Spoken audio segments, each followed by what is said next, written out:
ओम नमः श्री जतिराजाय विवेकानंद सूरये सच्चित् सुख स्वरूपाय स्वामिने तापहारिणे। आज के स्वामी जी এখন আছেন নৈনিতালে। এইবার স্বামীজি নৈনিতালে 3 দিন তার শিষ্য অজিত সিং এর সঙ্গে ছিলেন। এইবার স্বামীজি চলে যাবেন নৈনিতাল থেকে আলমোড়া। এদিকে আলমোড়ায় কিছুদিন আগে থেকে মিস্টার সেভিয়ারের কাছে বাবুরাম মহারাজ বাস করছিলেন। বাবুরাম মহারাজ জবে থেকে শুনলেন স্বামীজি আসবেন আলমোড়ায়, তারপর শুনলেন স্বামীজি এসেছেন নৈনিতালে অজিত সিং এর কাছে। বাবুরাম মহারাজ আলমোড়া থেকে আবার নৈনিতালে নেমে এলেন। নেমে এসে স্বামীজির সঙ্গে একদিন রইলেন। তারপর বাবুরাম মহারাজ, স্বামীজি আর সব গুরু ভাইরা আর স্বামীজির শিষ্যরা একসঙ্গে আলমোড়া যাত্রা করলেন। স্বামীজি চললেন ডান্ডিতে। কেন স্বামীজি অত দীর্ঘ পথ ঘোড়ায় করে যেতে পারবেন না। তখন তো এইরকম ছিল না যে নৈনিতাল থেকে আলমোড়া কয়েক ঘন্টার রাস্তা, গাড়ি করে চলে যাবে। তখন যেতে গেলে নয় হেঁটে যেতে হতো, নয় ঘোড়ার পিঠে যেতে হতো, নয় ডান্ডিতে যেতে হতো। তা বাকি সকলে ঘোড়ার পিঠেই গেলে। স্বামীজির শরীর তত সুস্থ নয় বলে স্বামীজি ডান্ডিতেই যাচ্ছেন। মাঝখানে এক রাত্রি ডাক বাংলোয় রাত্রিবাস করলেন। তারপরের দিন আলমোড়া পৌঁছলেন। মিস্টার সেভিয়ার স্বামীজির জন্য থমসন হাউস ঠিক করে রেখে দিয়েছিলেন, আর স্বামীজির শিষ্যদের জন্য আর একটা বাংলো বুক করে রেখে দিয়েছিলেন। তারা ওই বাংলোতে বাস করলেন। আর ম্যাকলাউডের স্মৃতিচারণা থেকে আমরা জানতে পারি তারা নৈনিতালেও একটা হোটেলে ছিলেন। কিন্তু ওই 3 দিন যে স্বামীজি নৈনিতালে অজিত সিং এর সঙ্গে ছিলেন, তারা খুব একটা স্বামীজির দর্শন পেতেন না। এই কথা ম্যাকলাউড লিখেছেন। কিন্তু আলমোড়ায় স্বামীজি আবার সেই পূর্বের রুটিনে চলে গেলেন। সকালবেলা স্বামীজি তাদের বাংলোতে যেতেন, সেখানে চা পান করতেন, আবার কখনো কখনো বা বিকালে তাদের ওখানে আসতেন। এইভাবে যেমন তার বেলুড়ে যেতেন, ওইখানেও সেই রুটিনই মোটামুটি বজায় রাখতেন। তাদের সঙ্গে গুরুর সঙ্গ হতো ভালোভাবে। ওখানে গিয়ে স্বামীজি চিঠি লিখছেন যে বাবুরাম মহারাজও ঘোড়ার পিঠে আসছিলেন, কিন্তু আসার সময় রাস্তায় ঘোড়া থেকে উনি পড়ে গেছিলেন। পড়ে গিয়ে হাতে চোট লেগেছিল। স্বামীজি খুব চিন্তিত ছিলেন বাবুরাম মহারাজের জন্য, যে হাত ভেঙে গেল না হাতে ফ্র্যাকচার হলো, এই নানা বিষয়ে চিন্তিত ছিলেন। কিন্তু বাবুরাম মহারাজের ঠাকুরের ইচ্ছায় হাত ভাঙেনি। চোট লেগেছিল হয়তো, আস্তে আস্তে আবার চোট সেরেও গেছিল। আলমোড়ায় স্বামীজি তার শিষ্যদের সঙ্গে বিভিন্ন বিষয়ে কথা বলতেন। যারা লোক আসত, আলমোড়ায় স্বামীজির অনেক পূর্ব পরিচিত লোক ছিল। কেন, স্বামীজি তো এর আগের বারেও আলমোড়ায় এসেছিলেন। তারা এসে স্বামীজির সঙ্গে কথাবার্তা বলতেন। স্বামীজি বলতেন, আলমোড়ায় একদিন বলছেন যে এদেশীয় লোকেদের যত ধার্মিক চেতনা আছে, যত জ্ঞান আছে, বিদেশের লোকেদের ঈশ্বর সম্বন্ধে বা ধর্ম সম্বন্ধে তাদের শত জ্ঞানও ছিল না, আর তাদের জানার ইচ্ছাও ছিল না। তারা ঈশ্বর সম্বন্ধে অত সচেতন ছিল না। একবার স্বামীজি একটা গল্প করেছিলেন। এক ধর্মযাজক কয়লা খনিতে গেছিলেন। গিয়ে বাইবেলে যেসব সত্য আছে, যেসব ভালো ঘটনা আছে, তাদের কাছে বলেছিলেন। আর তাদের বলেছিলেন, তোমরা খ্রিস্টকে জানো তো? তারা এই খ্রিস্টকে জানো তো কথাটা শুনে তারা বললেন, তা খ্রিস্টের নম্বর কত? মানে নম্বর বলতে কয়লা খনিতে প্রত্যেক ওই যে কয়লা খনিতে যারা কাজ করে তাদের একটা নিজস্ব নম্বর থাকতো। ওই জামার মধ্যে সেই নম্বর লাগানো থাকতো এবং প্রত্যেকে ওই নম্বর থেকে কল করতো, ডাকতো, ডেকে তাদেরকে কথাবার্তা বা সব কিছুই জানাতো। তারা ওই কোনো লোক বললে সবসময় নম্বর জিজ্ঞেস করত। সেই কিরম কথা জানেন তো? সেই 7 কাণ্ড রামায়ণ পড়ে সীতাকার বাপ আমাদের আছে না, সব রামায়ণ পড়লো, সব করলো, মা জানকী যে কে তা তারা জানতো না। এই কুলিরাও সেই রকম। তারা এত বাইবেলের কথা শুনলো, বাইবেলের সত্য জিনিসগুলো তাদের কাছে ব্যাখ্যা করলো, সব করলো, তারা খ্রিস্টকে জানলো না। তাদের জানার ইচ্ছেও ছিল না। এই স্বামীজি উপমা দিয়ে বলছেন যে ও দেশের লোকেদের ধর্ম সম্বন্ধে সেরকম জানার চেষ্টাও ছিল না, ইচ্ছেও ছিল না। আর তারা জাগতিক বিষয় নিয়ে, জাগতিক টাকা পয়সা, ঐশ্বর্য, মান সম্মান, এই সব নিয়ে তারা ব্যস্ত থাকত। একবার স্বামীজি বলছেন, একবার লন্ডনের রাস্তায় স্বামীজি হাঁটছেন দেশীয় পোশাক পরে। তা এক গাড়োয়ান রাস্তা দিয়ে যাচ্ছিল। যেতে যেতে স্বামীজিকে দেখে তার একটু অবাকও লেগেছিল, আর ওই রকম কিমাকার পোশাক দেখে তার কিরম ঔৎসুক্য জাগরণ হয়েছিল। আর সঙ্গে সঙ্গে কেমন রসিকতা করারও ভাব এসেছিল। সে কি করেছিল, তার গাড়িতে কয়লার বস্তা ছিল, সেখান থেকে একখণ্ড কয়লা নিয়ে স্বামীজির দিকে ছুঁড়ে দিয়েছিলেন। কিন্তু ঠাকুরের ইচ্ছেতে সেই কয়লার টুকরো স্বামীজির লাগেনি। লাগলে হয়তো স্বামীজির মাথা বা কোনো অঙ্গে রক্তপাত হয়ে যেত। স্বামীজি বলছেন, ওদেশের লোকেরা এইরকম ভাব ওদের, আর ওদেশের লোকেদের নীতিপরায়ণতাও ছিল না। তাদের কোনো রকম নীতিপরায়ণ ছিলেন না তারা।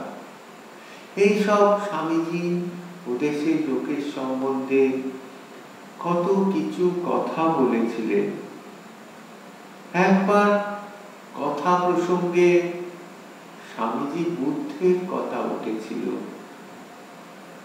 স্বামীজি বললেন যে আমি বুদ্ধের দাসানুদাস, তার মতো কে আছে? তিনি নিজের জন্য এতটুকু করেননি, তার হৃদয়ে জগতের জন্য দিয়ে দিয়েছিলেন।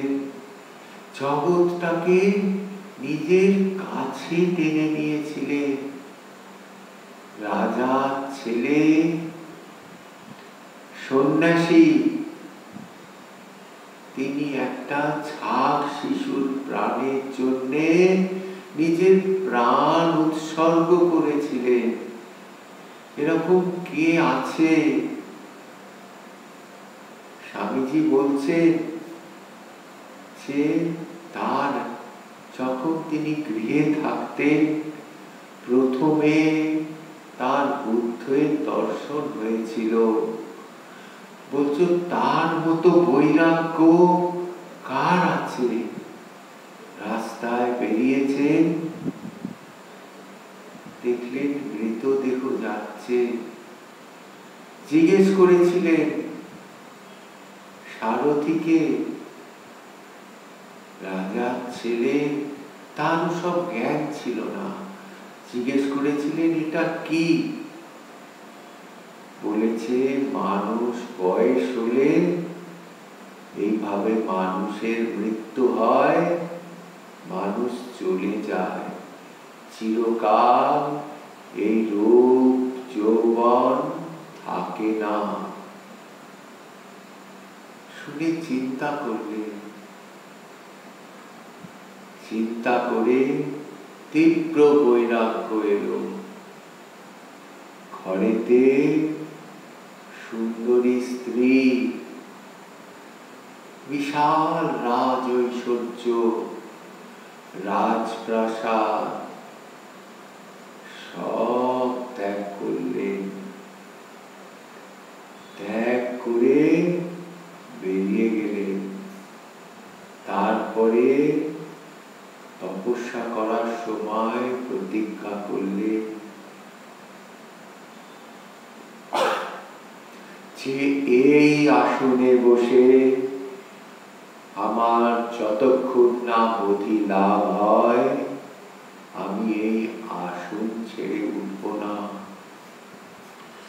কত বড় ত্যাগ, কত বড় তপস্যার জোর যে তিনি সেই আসনে বসে ওই কঠিন প্রতিজ্ঞা করেছিলেন। এবং কঠিন প্রতিজ্ঞা যেমন করেছিলেন, প্রতিজ্ঞা রেখেও ছিলেন।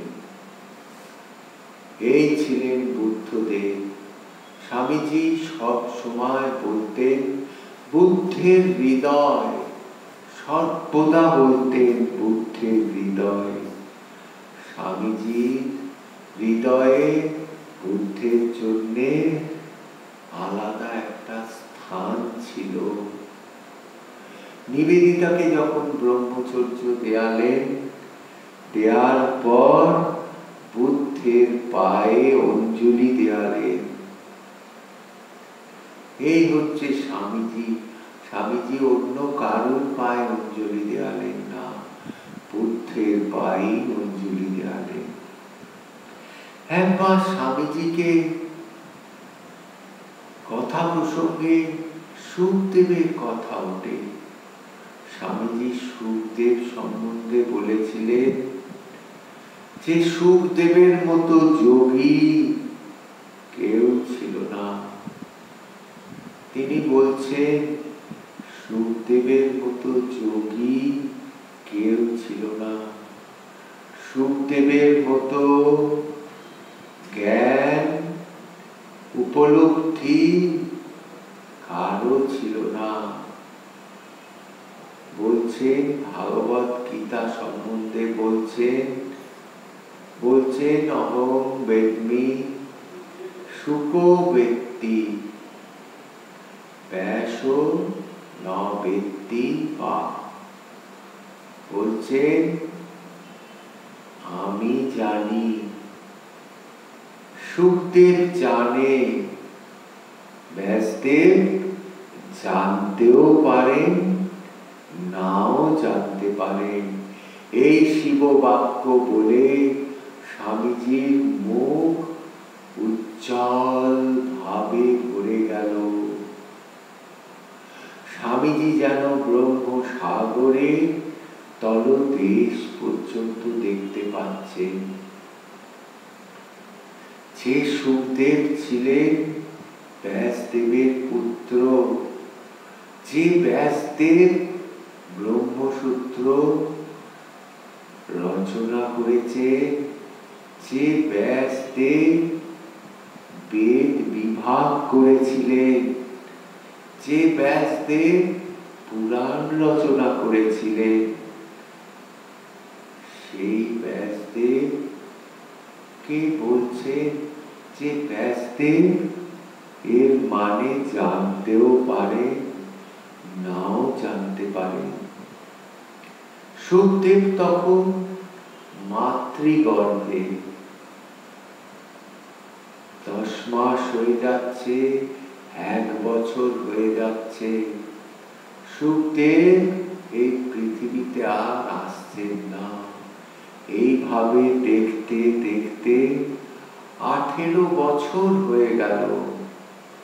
সুখদেব আসছেন না দেখে 18 বছর যখন হলো, ব্যাসদেব ধ্যানে দেখলেন সুখদেব বলছেন এই মায়ার পৃথিবীতে তিনি আসবেন না। ব্যাসদেব যোগ বলে কিছুক্ষণের জন্য এই পৃথিবী মায়া মুক্ত করলেন। সুখদেব আবির্ভূত হলেন।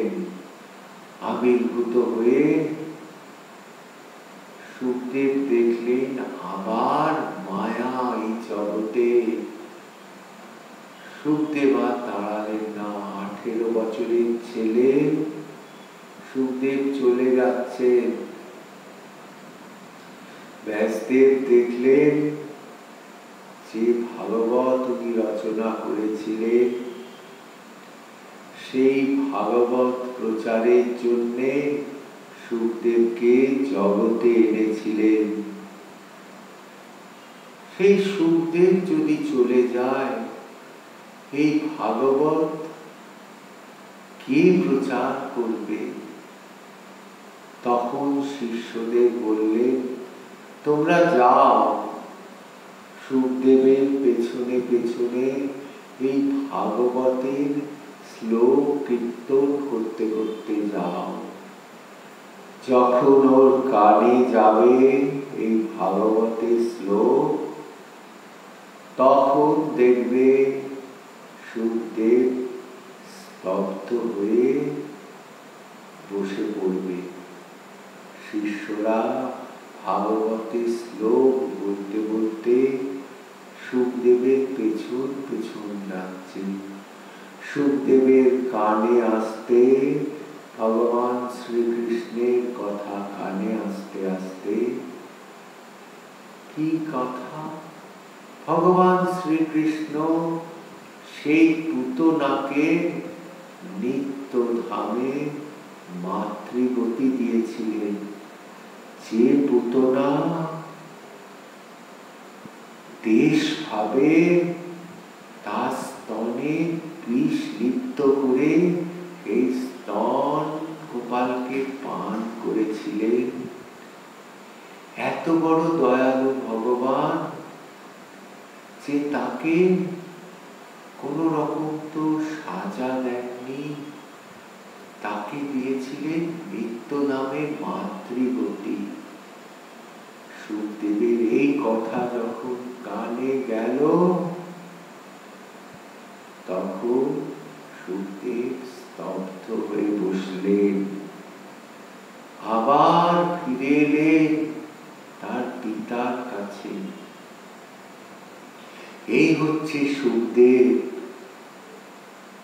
স্বামীজি সেদিন সুখদেবের কথা বলতে বলতে সুখদেবময় হয়ে গেছিলেন। স্বামীজি এইরকম নানা ভাবে নানা আমাদের শাস্ত্রের কথা তাদেরকে বলতেন। কেন? তারা তো আমাদের শাস্ত্রের কথা, আমাদের সংস্কৃতির কথা, আমাদের ইতিহাসের কথা তারা কিছু জানে না। তাদের তো জানাতে হবে।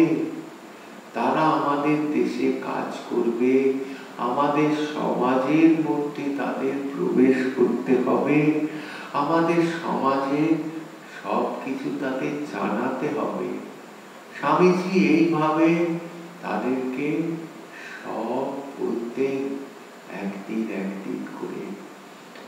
একদিন স্বামীজিকে প্রশ্ন করেছিলেন, স্বামীজি আপনি খ্রিস্ট ধর্ম সম্বন্ধে কি কোনদিন আকৃষ্ট হয়ে গিয়েছিলেন? তা স্বামীজি তখন বলছেন, আমি তখন কলেজে পড়ি, অধুনা স্কটিশ চার্চ কলেজ যেটাকে বলা হয়, সেইখানে পড়ি। সেখানে স্কটল্যান্ড নিবাসী হেস্টি সাহেব বলে একজন আমাদের সাহেব শিক্ষক ছিলেন। তিনি আমাদের দর্শন পড়াতেন। তিনি জার্মানেও দর্শন পড়িয়েছিলেন, ইউরোপের বিভিন্ন বিশ্ববিদ্যালয়ে দর্শন পড়িয়েছিলেন। স্বামীজি সম্বন্ধে তো খুশি প্রশংসা করেছিলেন। একদিন সমাধি পড়াতে পড়াতে স্বামীজিদের বলেছিলেন, বিশেষ করে স্বামীজিকে বলেছিলেন যে এইরকম সমাধিমান পুরুষ যদি দেখতে চাও, তুমি দক্ষিণেশ্বরে যাও, সেখানে কালীবাড়ি আছে, সেখানে একজন সমাধিমান পুরুষ আছে। জানি না তিনি কি করে ভগবান শ্রীরামকৃষ্ণের নাম শুনেছিলেন। স্বামীজিকে বলেছিলেন, তিনি প্রথম স্বামীজিকে ঠাকুরের কাছে যেতে বলেছিলেন। স্বামীজি গিয়েছিলেন ঠাকুরের কাছে। আর স্বামীজি হেস্টি সাহেব সম্বন্ধে বলতেন যে তিনি নিজে যা বেতন পেতেন তার সামান্য অংশ নিজের জীবন ধারণের জন্য রাখতেন, বাকিটা তিনি তার ঘর দুয়ার সব কিছু তার ছাত্রদের জন্য ছিল। সেই হেস্টি সাহেব যখন বিদেশে চলে যাবার আগে স্বামীজিকে বলেছিলেন, তুমি ঠিক বলেছ, তুমি ঠিক বলেছ, জগতে সব কিছু ঈশ্বর, জগতে যা কিছু আছে সব ঈশ্বর। হয়তো তার কখনো কিছু অনুভূতি হয়েছে, অনুভূতি না হলে এইভাবে জোর দিয়ে বলা যায় না যে জগতে সব কিছু ঈশ্বর। তুমি যা বলেছ ঠিক বলেছ। স্বামীজি বললেন, বলছে যে আমার তো মনে হয় আমি হেস্টি সাহেবের সঙ্গে মিশেছিলাম, কিন্তু খ্রিস্ট ধর্ম সম্বন্ধে খুব যে আমি ভাবান্বিত হয়েছিলাম বা অনুরাগী হয়ে পড়েছিলাম তা আমার মনে হয় না। এইভাবে স্বামীজি সেদিনকার কথা শেষ করেছিলেন। স্বামীজি আরো নানান কথা বলতেন। নিবেদিতা এসেছিলেন ইউরোপের আয়ারল্যান্ড থেকে নিবেদিতা বিদেশী মহিলা ছিলেন, দৃঢ়চেতা ছিলেন, খুব শিক্ষিত ছিলেন এবং নানা বিষয়ে পারদর্শী ছিলেন। তার যে নিজের ধারণা ছিল, সেই ধারণা তিনি চট করে বিসর্জন দিতে চাইতেন না। তিনি চিন্তা করতেন, বিচার করতেন, বিচার করে তবে তিনি গ্রহণ করতেন। স্বামীজির সঙ্গে তার কিছু কিছু বিষয় স্বামীজি গ্রহণ করতে পারতেন না। নিবেদিতার মনে খুব পীড়া হতো, খুব নিবেদিতা চিন্তিত থাকতেন। ম্যাকলাউড এই কথা স্বামীজিকে বলেছিলেন যে নিবেদিতা দারুণ পীড়ায় আছেন, দারুণ মনোকষ্টে আছেন, আপনি নিবেদিতার এই মনোকষ্ট দূর করে দিন। স্বামীজি শুনলেন, কোনো কথা বললেন না। সেদিন সকালে ওখান থেকে চলে গেলেন। আবার বিকেল বেলা এলেন। বিকেল বেলায় এসে ম্যাকলাউডকে বলছেন, সকালে তুমি যা কথা বলেছিলে আমি চিন্তা করে দেখলাম সেইটা আমার দূর করে দেওয়াই কর্তব্য। নিবেদিতার মনে যে পীড়া আছে, যে কষ্ট আছে, সেটা আমার দূর করে দেওয়াই কর্তব্য। বলছেন, দেখো আকাশে কি সুন্দর শুক্লপক্ষের শশীকলা উদয় হয়েছে। মুসলমানরা এই শশীকলা খুব প্রশংসা করে। আমরা এই শশীকলার মধ্যে থেকে এই সন্ধ্যায় আমিও নিবেদিতার যে দুঃখ কষ্ট হৃদয় পীড়া আমিও দূর করে দেব। নিবেদিতা তখন তার পদপ্রান্তে বসে আছেন। না, স্বামীজি নিজের হাতটা নিবেদিতার মাথায় রাখলেন। খানিকক্ষণ পরে হাতটা তুলে নিলেন। নিবেদিতা বলছে যে সেই দিন আমার হৃদয়ে যত পীড়া ছিল, যত যাতনা ছিল, সব কিছু চলে গেল। আমার বুদ্ধি স্থির হয়ে গেল।